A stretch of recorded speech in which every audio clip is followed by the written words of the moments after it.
கரூர் மாவட்டம் கடவூர் அருகில் பண்ணப்பட்டி கிராமம் உடையாப்பட்டி ஸ்ரீ மாரியம்மன் ஆலயத்தில் அஷ்டபந்தன மகா கும்பாபிஷேக விழாவில் திரளான பக்தர்கள் கலந்து கொண்டு சாமி தரிசனம். கரூர் மாவட்டம் கடவூர் அடுத்த பண்ணப்பட்டி கிராமம் உடையாப்பட்டியில் அமைந்துள்ள அருள்மிகு ஸ்ரீ மாரியம்மன் மற்றும் விநாயகர் ஆலயத்தில் அஷ்டபந்தன மகா கும்பாபிஷேக விழா இன்று நடைபெற்றது.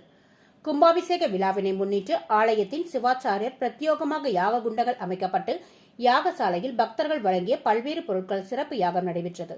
பின்னர் மேலதாளங்கள் முழங்க பூஜிக்கப்பட்ட கலசத்திற்கு மகா தீபாராதனை காட்டப்பட்ட பிறகு ஆலயத்தின் சிவாச்சாரியர் கொண்டுவரப்பட்ட புனித தீர்த்தத்தை தலையில் சுமந்தவாறு 2 கால பூஜைகள் யாக வேள்விகள் செய்து பூஜிக்கப்பட்ட கும்பத்திற்கு புனித தீர்த்தத்தை ஊற்றினர்.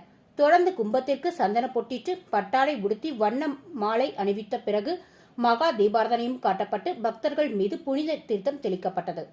அங்கு வந்த பக்தர்களுக்கு அன்னதானம் வழங்கப்பட்டது. இதில் சுற்று வட்டார கிராம பகுதியை சேர்ந்த ஏராளமான பொதுமக்கள் ஆலயம் வருகை தந்து சுவாமி தரிசனம் செய்தனர்.